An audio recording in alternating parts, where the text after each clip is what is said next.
सभी का फिर से स्वागत है। पिछले चैप्टर में और पिछले कुछ लेक्चर्स में आप लोगों ने कंटिन्यूटी को ढंग से पढ़ा होगा और समझ गए होंगे कि कैसे कंटिन्यूटी होती है। मैंने काफ़ी एक्सरसाइजेज भी दी थी और उम्मीद करता हूँ आप लोगों ने सॉल्व की होंगी। नहीं तो आपकी बुक्स में भी जो भी एक्सरसाइजेज हो वो आपने सॉल्व कर दी होंगी। लेकिन डाउट मन में रहता ही है, काफ़ी स्टूडेंट्स के रहता है कि एप्सिलॉन डेल्टा काम कैसा कर रहा है और कंटिन्यूटी के लिए इसकी ज़रूरत क्या है। वाई एप्सिलॉन डेल्टा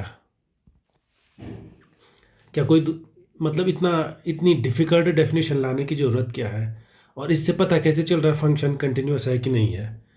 वैसे अगर एक्सरसाइजेज करना सीख गए होंगे आप तो आपको इतना तो पता चल ही गया होगा कि पेपर में मार्क्स कैसे लानी है। इस फंक्शन के लिए एप्सिलॉन रख लो, ये डेल्टा रख लो, मार्क्स तो आ ही जाएंगी। लेकिन मैथ्स को जब तक हम अंदर से विजुअलाइज नहीं करेंगे, उसे एक्सपीरियंस नहीं करेंगे, अनुभव नहीं करेंगे ढंग से कि हो क्या रहा है वहाँ पे, तो तब तक एक प्रकार से एक्सपीरियंस अधूरा ही रहता है और वो आगे दिक्कत भी करता है। तो काफ़ी बच्चे काफ़ी इंटरेस्टेड रहते हैं जानने में कि यार ये काम कर कैसे रही है, क्योंकि मैथमेटिक्स ऐसे ही तो कुछ होता नहीं है ना, उसमें रीजन रहता है। तो ये एप्सिलॉन डेल्टा से कंटिन्यूटी हो कैसे रही है और कैसे कंटिन्यूटी से एप्सिलॉन डेल्टा चेक कर रहा है, थोड़ा ध्यान से देखिए। अभी तक मैंने काफ़ी कुछ बताया, लेकिन ये मैंने बचा के रखा था, इसीलिए बचा के रखा था। एक बार आप पूरा जितना मैंने बताया वो जान लो, उसके बाद आप एक्सरसाइजेज करो, और जब एक्सरसाइजेज कर लोगे तो काफ़ी एक्सपीरियंस हो जाएगा। तो उसके बाद हम इस वाले लेक्चर पे एक प्रकार से कंटिन्यूटी को थोड़ा मैं एप्सिलॉन डेल्टा से रिडिफाइन नहीं कर रहा हूँ, एप्सिलॉन डेल्टा से एक्सप्लेन करने की कोशिश कर रहा हूँ। सबसे पहले कंटिन्यूटी होती क्या है ये आपको पता ही है। एक ये एक्सिस सिस्टम है, ठीक है। तो कंटिन्यूटी का मतलब मैंने आपको अच्छे से समझाया था कि जैसे ये हो सकता है कि बिना पेन उठाए एक पॉइंट से दूसरे पॉइंट तक जाना, ठीक है। और हम प्रत्येक मतलब हर पॉइंट पे हम चेक कर सकते हैं फंक्शन कंटिन्यूअस है कि नहीं है, यहाँ पे यहाँ पे यहाँ पे।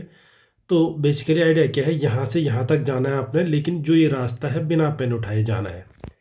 तो ये देखने का तरीका है, समझने का तरीका है। मैथमेटिकली कैसे कहेंगे, मैथमेटिकली भी तो कोई तरीका होना चाहिए ना, क्योंकि हर चीज़ का हम सब जगहों पे ग्राफ नहीं बना सकते ना। फंक्शन को मैथमेटिकली कैसे डिफाइन करें, तो उसके लिए आप ऐसा कीजिए, मान के चलो एक पॉइंट पी, ठीक मैं यहीं पे ले रहा हूँ, ये पॉइंट पी है जिस पे आपको कंटिन्यूटी चेक करनी है। तो कंटिन्यूटी चेक करने का मतलब क्या होगा कि पी के थोड़ा इधर, क्योंकि एक पॉइंट पे चेक कर रहे हैं ना आप, थोड़ा इधर से थोड़ा इधर तक एक सिंगल पीस होना चाहिए फंक्शन का। कंटिन्यूटी का मतलब होगा, मैं इस लाइन को मोटी कर रहा हूँ केवल समझाने के लिए। कंटिन्यूटी का मतलब क्या होगा, पॉइंट पी यहाँ पे है कि कर्व के पी पॉइंट के एक साइड ये वाला पॉइंट पी है, तो इसके एक साइड से, एक साइड इसको बोल दीजिए, दूसरी साइड इसको बोल दीजिए। तो यहाँ से यहाँ तक एक सिंगल पीस होना चाहिए, यही तो कंटिन्यूटी का मतलब है। अब फंक्शन तो कहीं भी जा सकता है, फंक्शन यहाँ भी जा सकता है, फंक्शन ऐसे भी हो सकता है इस पॉइंट पे, ऐसे भी हो सकता है, ऐसे भी हो सकता है। तो ये गैस मारना थोड़ा मुश्किल है फिर, जब तक ड्रॉ ही ना कर लो आप उसे कि वो फंक्शन कहाँ से कहाँ जा रहा है। पॉइंट पी का एक साइड को, जैसे इसमें पॉइंट पी का एक साइड इधर है, दूसरा साइड इधर है। अगर कर्व ऐसा ही हो तो एक साइड इधर हो, एक साइड इधर हो, तो कैसे पता चलेगा। तो ध्यान दीजिए, अगर ये सिंगल पीस है जो मैंने ये बनाया हुआ है, तो आप ध्यान दीजिए इसका वाई कोऑर्डिनेट कितना है, पॉइंट पी का ये है। अगर ये किसी पॉइंट ए पर है तो आप उसे पॉइंट ए बोल सकते हैं, कोई प्रॉब्लम नहीं है। लेकिन जो ये कोऑर्डिनेट होगा वो कितना होगा, एफ ए होगा। अगर ये पॉइंट ए पर है, कुछ ऐसे मान के चल सकते हैं हम, ये पॉइंट एक्स इक्वल टू ए है, तो ये कौन सा पॉइंट होगा, एफ ए होगा, ठीक है। अब आप ध्यान दीजिए, अगर ये सिंगल पीस सच में है, इस पी पे कंटिन्यूस कब होगा, जब पी के दोनों साइड मतलब थोड़ा एक साइड से इस साइड से थोड़ा इस साइड तक एक सिंगल पीस हो। अगर ये सिंगल पीस होता है तो पक्की बात है कि जो ये वाई कोऑर्डिनेट्स हैं इसके, आप देखो ड्रॉ करके देख लीजिए, एक यहाँ से मिल जाएगा, एक यहाँ से मिल जाएगा। वैसे थोड़ा ऊपर चला गया है लेकिन करते हैं, ये लो एडजस्ट हो गया है, ठीक है। फिर से आप पेन पे आ जाइए आप, अगर ये सच में कंटिन्यूस है, सिंगल पीस है, तो यहाँ भी सिंगल पीस होगा, यहाँ आपको लगातार सारे पॉइंट्स मिलेंगे। इस इंटरवल में कोऑर्डिनेट्स जो है ना, वाई कोऑर्डिनेट, तो जैसे पी का वाई कोऑर्डिनेट एफ ए है, पी के अगल बगल के पॉइंट्स के कोऑर्डिनेट को अगर आप प्लॉट करोगे तो वो भी एक बिना टूटा हुआ पीस मिलेगा आपको, ठीक है। लेकिन ये दूरी कितनी होनी चाहिए? ये दूरी जितनी छोटी है आप लो, कोई प्रॉब्लम नहीं, क्योंकि कंटिन्यूटी एक पॉइंट पे टेस्ट करनी है आपको। तो इसीलिए हमने एक छोटी सी दूरी ली थी, उसको कहा था एप्सिलॉन।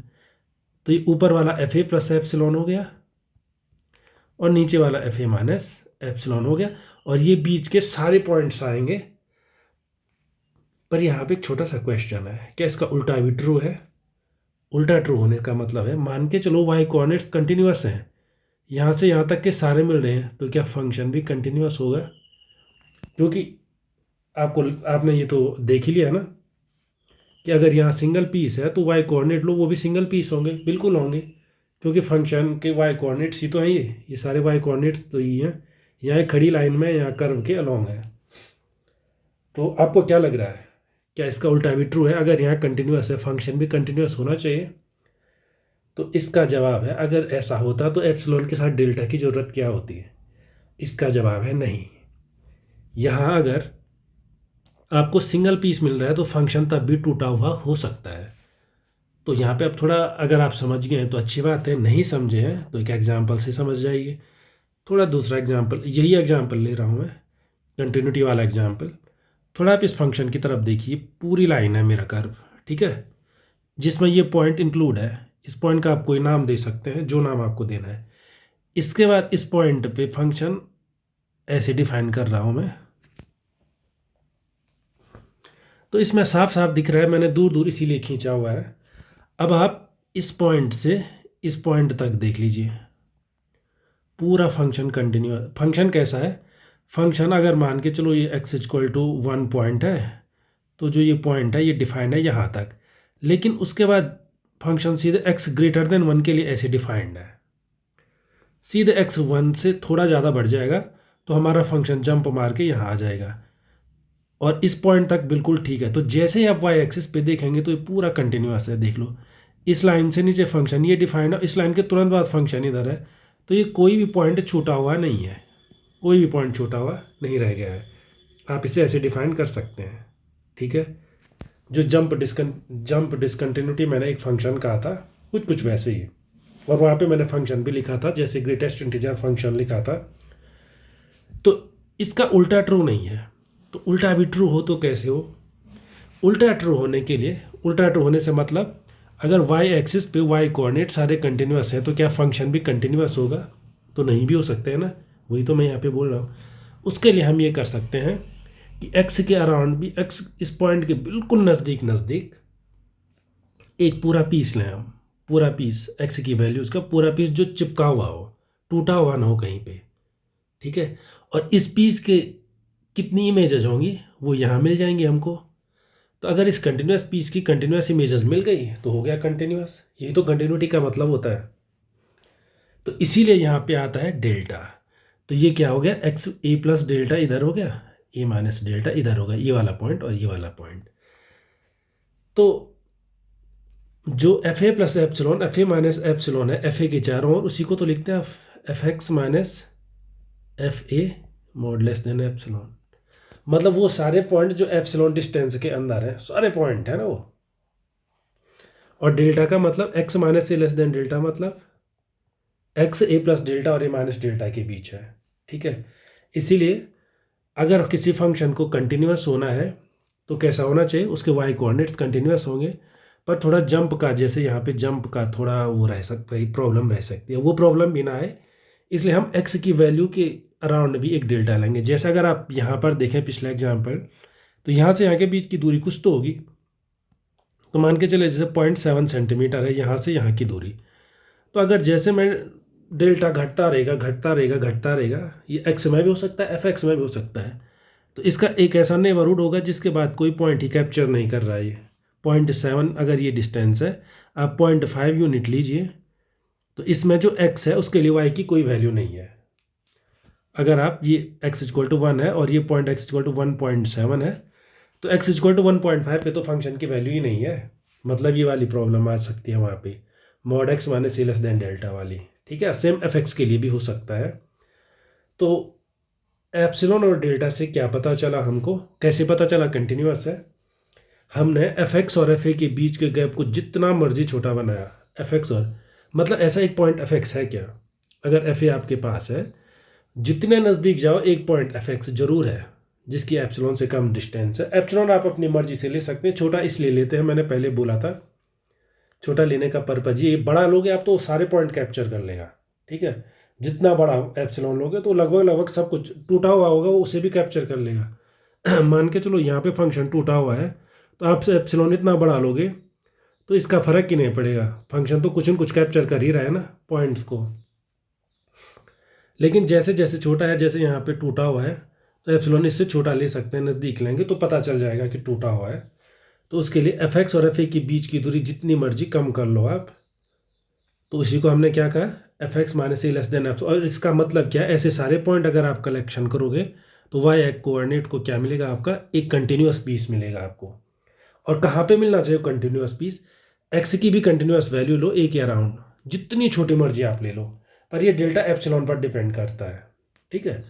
तो वो सारी वैल्यू लोगे आप ए के अराउंड, वो भी कंटिन्यूअस पीस होगा और उसकी इमेज भी कंटिन्यूअस पीस होंगी, इसलिए ये पूरा कंटिन्यूअस होगा, क्योंकि इस पूरे के एक्स कोऑर्डिनेट भी कंटिन्यूअस है, वाई कोऑर्डिनेट भी कंटिन्यूअस है।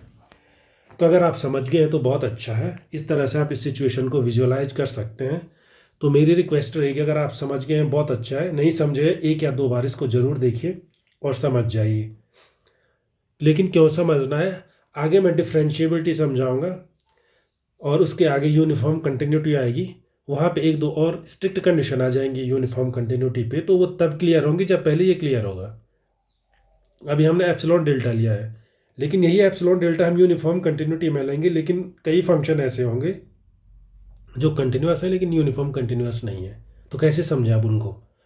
तो उसको समझने का तरीका यही है, एक बार आप इसे समझ जाइए और ये डेफिनेशन आप अच्छे से समझ जाइए। अब हम आगे बढ़ते हैं अपने अगले टॉपिक के लिए, जो डेरिवेटिव्स हैं। डेरिवेटिव आपने पिछली क्लासेस में पढ़े होंगे, मुझे पूरा विश्वास है। तो चलिए मैं कहाँ से स्टार्ट कर रहा हूँ। डेरिवेटिव मोटा मोटा आपने पढ़ा होगा पिछले साल, लेकिन मैं कंसेप्चुअली चलूँगा, कंसेप्ट वाइज ही चलेंगे हम, जिससे हमें आगे कोई दिक्कत ना हो। चलिए अब लिखता हूँ मैं, डेरिवेटिव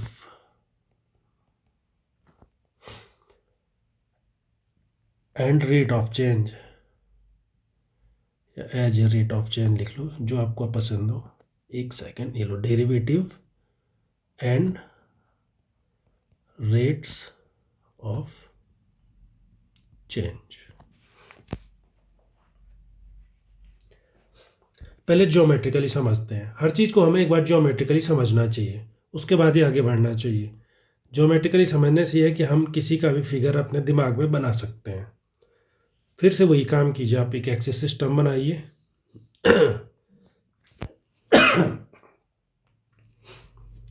मान के चलिए कोई कर्व है, तो चलिए मैं कर्व थोड़ा ऐसा बना रहा हूँ, ठीक है।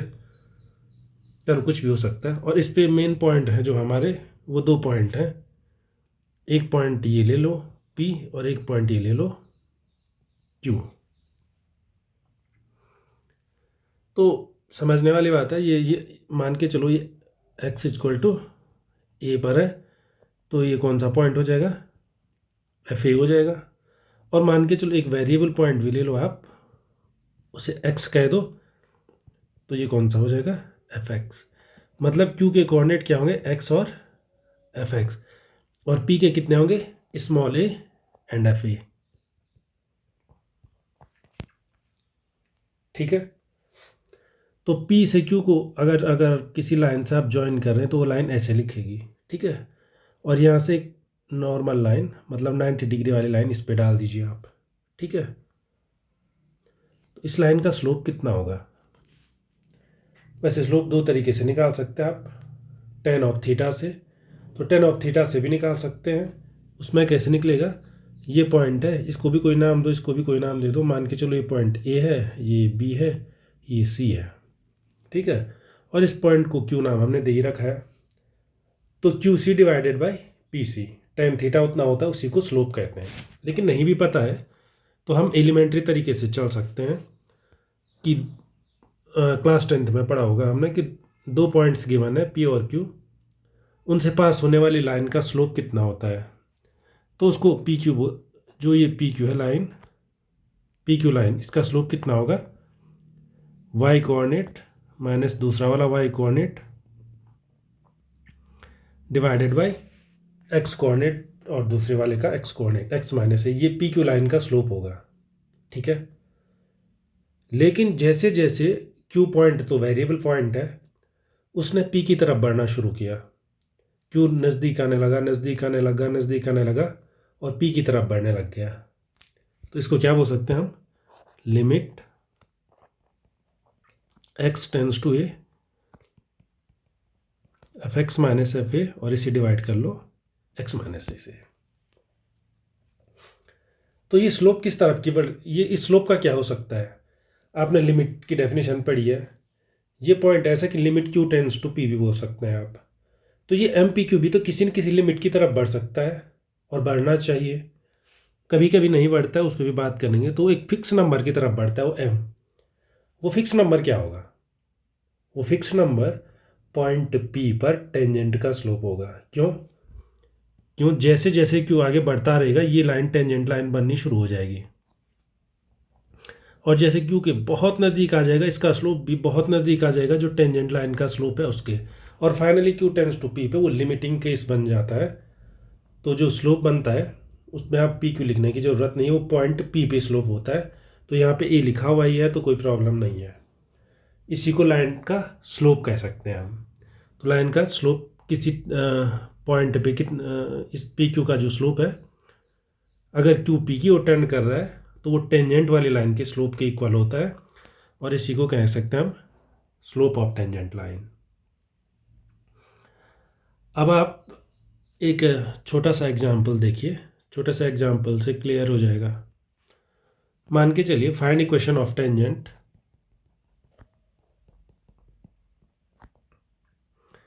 Find equation of tangent, tangent की इक्वेशन आपको निकालनी है, टेंजेंट टू द कर्व, ये एक पैराबोला है, ये इक्वेशन आपको पता ही होगी, एट ए गिवन पॉइंट एट 1 1, तो गिवन पॉइंट है तो 1 1 कर लो। तो किसी भी लाइन की इक्वेशन जो एक पॉइंट से पास होती है कितनी होती है, Y minus Y one is equal to M X minus X one. तो सबसे पहले हमको क्या चाहिए होगा, स्मॉल एम, और स्मॉल एम कितना होगा, ऊपर वाली डेफिनेशन से लिमिट एक्स टेंस टू 1, यहाँ पे एक्स कोऑर्डिनेट 1 है, यहाँ पे एक्स कोऑर्डिनेट ए था जो फिक्स पॉइंट था, ठीक है। F X minus F one divided by x minus 1। क्योंकि अब हम लिमिट को अच्छे से पढ़ चुके हैं तो सीधे सॉल्व करते हैं, limit X tends to 1, F X कितना होगा, एफ एक्स एक्स स्क्वायर दिया हुआ है, एफ वन 1 एक्स माइनस 1। वैसे लग तो रहा है कि इनडिटरमाइनेट फॉर्म होगी, और बिल्कुल है, 1 बाई 1 माइनस 1 0, 1 माइनस 1 0 बाई 0, लेकिन हमको सारी हैंडल करनी आती है, तो इसकी वैल्यू x प्लस 1 होती है, और फाइनल इसकी वैल्यू 2 होती है, जो मैं आप लोगों के लिए छोड़ रहा हूँ। तो इक्वेशन ऑफ लाइन कितनी हो जाएगी, y minus Y one is equal to m की जगह पे आप सीधे वैल्यू रख सकते हैं क्योंकि आप निकाल चुके हैं x माइनस एक्स वन, या इसी को आप सिंप्लीफाई कर दीजिए, y equal to 2x minus 1। तो इस तरह से आप कर सकते हैं। ये एक एग्जाम्पल मैंने कर दिया, बाकी के एग्जाम्पल मैं आपके लिए छोड़ के जा रहा हूँ, फिर मैं कुछ एक्सरसाइजेज भी आपको दूंगा, आप उन्हें भी कर सकते हैं, ठीक है। तो यहाँ पे अब मैं क्या बोलना चाहूँगा, जो ये स्मॉल एम है इसे स्लोप ऑफ द कर्व भी कहते हैं, स्लोप ऑफ द टेंजेंट तो आपने सुना ही होगा, इसको मैं क्या बोल रहा हूँ, स्लोप ऑफ द कर्व। यहाँ पे लिख लेता हूँ मैं, कभी कभी इसको ये भी बोला जाता है स्लोप ऑफ द कर्व। क्यों, ऐसा क्यों? इसी पॉइंट को देख लो आप, इसी फंक्शन को जो आपने यहाँ पे दिया हुआ है, ये एक पैराबोला है, और इसकी जगह पे आप कुछ और भी ले सकते हैं, जरूरी नहीं यही देखना है। तो स्लोप ऑफ द कर्व इसलिए बोलते हैं इसे, मान के चलो ये वो वाला, ये वाला पैराबोला हो गया, p इक्वल टू 1 1, ये पॉइंट, मेन पॉइंट ये है हमारा। और मैं क्या बोल रहा हूँ, इसे स्लोप ऑफ द कर्व भी कहते हैं। उसका रीजन ये है, इसको जूम करो, जैसे आप जूम करोगे तो जो पॉइंट है, पहले कर्व था, अब कुछ कुछ ऐसा दिखेगा, ठीक है। फिर से जूम करो, अब वो ऐसा दिखेगा, ये वाला पॉइंट। फिर से जूम करो, अब वो बिल्कुल बिल्कुल स्ट्रेट लाइन की तरह, वही पॉइंट जो अभी तक कर्व्ड था। फिर से जूम करो आप, तो अब वो सीधे ऐसे दिखेगा। वैसे नीचे तक तो लिखना इससे गलत है, एक सेकंड, थोड़ा नीचे तक लाऊंगा, नहीं मैं इसे ऐसे दिखाता हूँ, ठीक है। पॉइंट ये है 1 1, ये वाला पॉइंट और ये वाला पॉइंट, और जूम करते रहो आप इसे।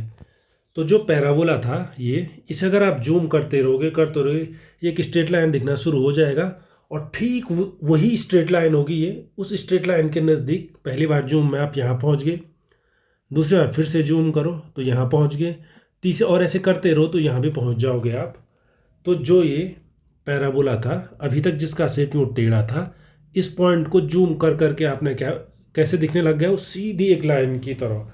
और वो लाइन वही होगी जो स्लोप ऑफ टेंजेंट होगी। जो टेंजेंट लाइन है, ये लाइन उस टेंजेंट लाइन के करीब जाती रहेगी जैसे जैसे आप जूम करते रहोगे, और जूम करते रहोगे, लास्ट में वो दोनों लाइन एक ही ओर बनने, एक ही जैसे बननी शुरू हो जाएंगी। इसलिए इसे स्लोप ऑफ कर्व भी कहते हैं, ठीक है, एट ए गिवन पॉइंट। इनको अब मैं आगे बढ़ाता हूँ।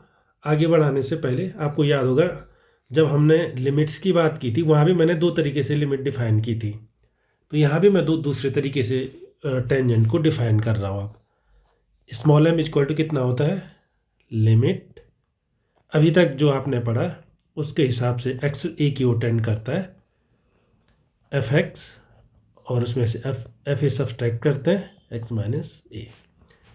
इसको मैं क्या लिख रहा हूँ, इसको मैं लिख रहा हूँ limit small H tends to 0, ये ज़्यादा कन्वीनियंट डेफिनेशन है, F A plus H minus F A, इसे डिवाइड कर लो एच से। ये कैसे हुआ, सेम टू सेम ये हम पहले भी कर चुके हैं, तो ऐसे कोई डाउट होना नहीं चाहिए। लेकिन अगर फिर भी डाउट है तो मैंने एक्स माइनस ए को स्मॉल एच लिख लिया।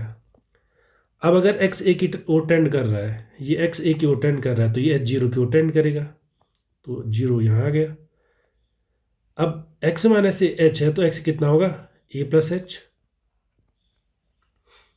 और एक्स माइनस एच है ही, तो एफ एक्स कितना हो गया, एफ ए प्लस एच हो गया, और एक्स माइनस ए की जगह एच आ गया, तो ये डेफिनेशन होगी। और मैं इसी डेफिनेशन को ज़्यादा प्रेफर करता हूँ, और बार बार हम इसी को यूज करते हैं, ठीक है। और कंटिन्यूटी में भी मैंने काफ़ी बार इसी को यूज किया था। तो चलिए मान के चलते हैं, ये तो क्लियर हो गया हमारा कि स्लोप ऑफ टेंजेंट क्या है, लिमिट एक्स टेंस टू ए है, या जिसको हम आगे चल करके डिफ्रेंशिएशन भी बोलने वाले हैं। अभी मैंने डिफ्रेंशिएशन वगैरह उस पर ज़्यादा सीरियस है नहीं, हम थोड़ा चेक करना चाह रहे हैं कुछ चीज़ें। उन चीज़ों को चेक करने में जो चीज़ बार बार यूज होगी उसको हम एक पर्टिकुलर नाम दे देंगे, ठीक है। जैसे अभी स्लोप के लिए हमने देखा ये क्वांटिटी क्या होती है, यूजफुल होती है। तो अब देखते हैं आगे और कहीं भी यूजफुल होती है ये, या केवल यहीं पे यूज है इसका। तो उसके लिए एक काम करते हैं, थोड़ा आगे बढ़ते हैं। मान के चलो मुझे किसी फंक्शन की वेलोसिटी टेस्ट करनी है, तो वेलोसिटी टेस्ट कैसे करेंगे, तो फिर से अपना एक्सिस सिस्टम है ये। तो कर्व कैसे हो सकता है, कोई जो जैसे जैसे टाइम बढ़ रहा है वो इधर बढ़ रहा है, ठीक है। तो इधर क्या बढ़ रहा है, टाइम टी, और ऊपर क्या बढ़ रहा है, उसकी डिस्टेंस। उस कर्व का पाथ आपके पास है ही। तो ये जो डेफिनेशन है, तो डेफिनेशन के हिसाब से जैसे जैसे टाइम आगे बढ़ेगा तो कुछ न कुछ तो बढ़ेगा ना, उसको वाई एक्सिस पे ले लो आप, जो डिस्टेंस है। अब क्या करना है कि मुझे ये जानना है कि इसकी जो डिस्टेंस है, इसकी वेलोसिटी कितनी है, एवरेज वेलोसिटी। मान के चलो एच, जब एच पॉइंट पर थे हम, किसी भी एक पर्टिकुलर पॉइंट एच पे थे, जब हम मान के चलो यहाँ पे है, ये कोई पॉइंट था, particular point X equal to A, और ये पॉइंट था, इसको नीचे खींच लेते हैं, एक्स इक्वल टू ए कह दीजिए इसे, और ये कौन सा पॉइंट हो जाएगा, ए प्लस एच। तो ये फंक्शन की वैल्यू जो भी है S equal to F X कह दीजिए आप। एक्स एक्सिस के अलॉन्ग हम टाइम ले रहे हैं, वाई एक्सिस के अलॉन्ग जैसे जैसे कर्व आगे बढ़ेगा तो उसकी डिस्टेंस भी तो बढ़ेगी। तो डिस्टेंस में जो वेलोसिटी होगी वो कितनी होगी, एवरेज वेलोसिटी बोल सकते हैं हम। क्योंकि ऐसा हो सकता है पी से क्यू तक जाने में, जैसे आप किसी गाड़ी में बैठ के एक जगह से दूसरी जगह जा रहे हैं, तो हो सकता है बस कहीं पे तेज चले कहीं पे स्लो चले, है ना। तो पी से क्यू तक जब हम जा रहे हैं तो हो सकता है अलग अलग स्पीड से गया हो, पॉसिबल है। लेकिन अगर अलग अलग स्पीड से गया भी है तो एवरेज वेलोसिटी कितनी होगी वो हम निकाल सकते हैं, क्योंकि हर पॉइंट का हम बोल नहीं सकते ना, हर पॉइंट पे अलग अलग हो सकती है। तो एवरेज वेलोसिटी उतनी होगी कि कुल डिस्प्लेसमेंट कितना हुआ ये बताइए, डिस्प्लेसमेंट, और कुल टाइम कितना लिया ये भी बताइए। अगर ये पता चल गया तो एवरेज वेलोसिटी पी से क्यू के बीच की हमें पता चल जाएगी। तो एवरेज डिस्प्लेसमेंट कितना होगा, डिस्प्लेसमेंट का तो क्लियर है, देखो पी से चलना इसने शुरू किया तो डिस्प्लेसमेंट केवल इतना माना जाएगा यहाँ से यहाँ तक, ठीक है। डिस्प्लेसमेंट केवल ये डिस्टेंस होगी, और ये डिस्टेंस आपको पता है कितनी होगी। अगर ये ए प्लस एच है तो इसके वाई कोऑर्डिनेट आप यहाँ से निकाल सकते हैं, या यहीं पे लिख सकते हैं एफ ए प्लस एच। इसका वाई कोऑर्डिनेट कितना हो जाएगा, एफ ए। तो ये डिस्टेंस कितनी होगी, एफ ए, और ये डिस्टेंस कितनी होगी, F A plus H minus F ए। ये काम हम कई बार कर चुके हैं, इसलिए मैं ज़्यादा सीरियसली नहीं कर रहा। और टाइम कितना लिया उसने, एच टाइम लिया, क्योंकि ए पॉइंट से यहाँ पर आने में इसने एच टाइम लिया है। ये ए पॉइंट है, ये ए प्लस एच पॉइंट है। तो मुझे पूरा विश्वास है ये F A plus H minus F A displacement क्यों है ये आप समझ गए होंगे, क्योंकि पी के कोऑर्डिनेट एफ ए है, मतलब ये डिस्टेंस एफ है, मतलब ये डिस्टेंस भी एफ ए है। और क्यू का coordinate F A plus H है, मतलब ये distance F A plus H है। तो ये डिस्टेंस निकालने के लिए उन दोनों का डिफरेंस निकाल दिया, वो डिस्प्लेसमेंट निकल गया। तो ये होती है उसकी एवरेज वेलोसिटी पी से क्यू के बीच। लेकिन अगर क्या हो, पॉइंट क्यू जो है यहाँ पे है, इसके नज़दीक आना शुरू कर ले, या इसके बहुत नज़दीक हो, ऐसे भी बोल सकते हैं। तो अगर ये नज़दीक हो का मतलब अगर एच जीरो की ओर टेंड करे, एच बहुत छोटा हो गया क्योंकि हमने इंटरवल जो ले रखा है वो बहुत छोटा हो गया, तो इसकी वैल्यू कितनी होगी, इसकी वैल्यू होगी limit H tends to zero. मैं देखना चाह रहा हूँ कितना होता है, F A plus H minus F A divided by H. इसको हम बोल सकते हैं इंस्टेंटेनियस वेलोसिटी, इंस्टेंटेनियस वेलोसिटी मतलब इंस्टेंटली, मतलब उसी क्षण, तत्क्षण, तात्क्षणिक, उसी सेकंड मतलब पॉइंट पी की बात हो रही तो पॉइंट पी की ही बात हो रही है।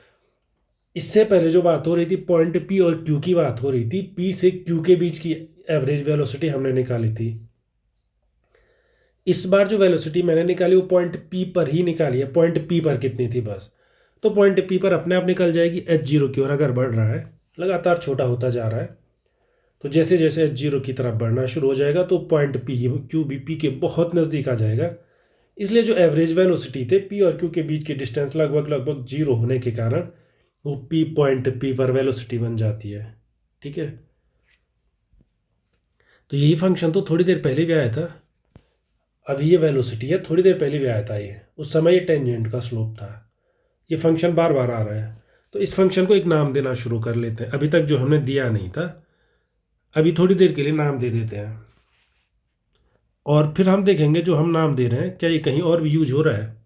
अगर हो रहा है तो नाम पक्का हो जाएगा, नहीं हो रहा है तो छोड़ देंगे हम। The derivative of a function small F at a point small A is defined as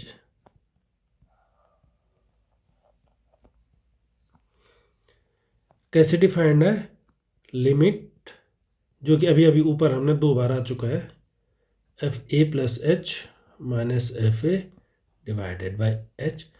और थोड़ा नोटेशन दे देते हैं, एफ डैश ए, ऊपर मैंने एक डैश लगा लिया। एफ ए तो फंक्शन की वैल्यू होती है एट पॉइंट ए, लेकिन मैंने एक डैश लगा लिया है। उस डैश से ये पता चलेगा कि ये डेरिवेटिव है, लेकिन ज़रूरी नहीं है ना ये लिमिट एग्जिस्ट करे। अभी तो लिमिट का इतना बड़ा चैप्टर पढ़ के आ रहे हैं हम, ऐसा भी तो हो सकता है लिमिट एग्जिस्ट ही ना कर रही हो, तो वो भी हमें मेंशन करना होगा। Defined as if this limit exist या इफ एग्जिस्ट, बस किसी पॉइंट ए पर डेरिवेटिव ये लिमिट होगी अगर एग्जिस्ट करता है तो। चलिए, अब हमारे पास डेरिवेटिव की एक डेफिनेशन हो गई। अगर एग्जिस्ट करता है तो ये डेरिवेटिव है। एक एग्जांपल से देख लीजिए। मान के चलो आपके पास एक फंक्शन दिया हुआ है x square minus 8x plus 9, और इसकी किसी की वन पॉइंट स्मॉल ए पर आपको क्या निकालना है, डेरिवेटिव निकालना है, या यूँ कहो कि टेंजेंट निकालना है, कुछ भी हो सकता है। एट ए मान के चलो स्लोप ऑफ टेंजेंट निकालना है या इक्वेशन ऑफ टेंजेंट निकालना है।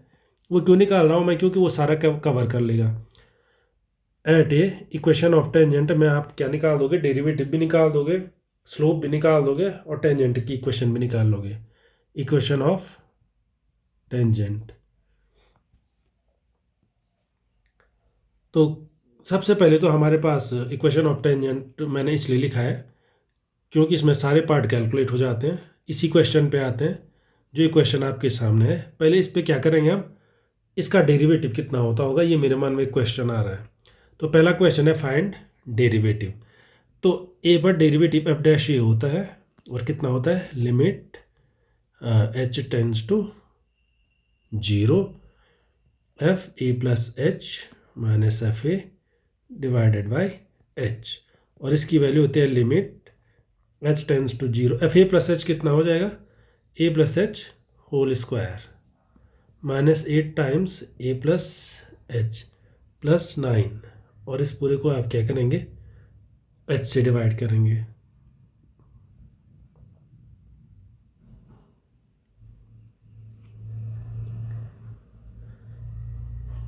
ये ले लो। तो A plus B whole square का फॉर्मूला तो आपने पढ़ा ही होगा, limit H tends to 0 A square. वैसे मैं यहीं पे छोड़ना चाहूँगा, क्योंकि मुझे पूरा विश्वास है कि हमारे लिमिट और कंटिन्यूटी वाले चैप्टर से कम हमने लिमिट निकालना सीख ही लिया होगा। तो मैं इसको यहीं पे छोड़ के चल रहा हूँ, ठीक है। ये आप लोगों के लिए क्वेश्चन है, कितना आता है वो निकाल के बताइए। और मैंने शायद यहाँ पे एक गलती कर ली, एफ ए प्लस एच की वैल्यू रखी है मैंने, लेकिन एफ ए की वैल्यू नहीं रखी हुई है।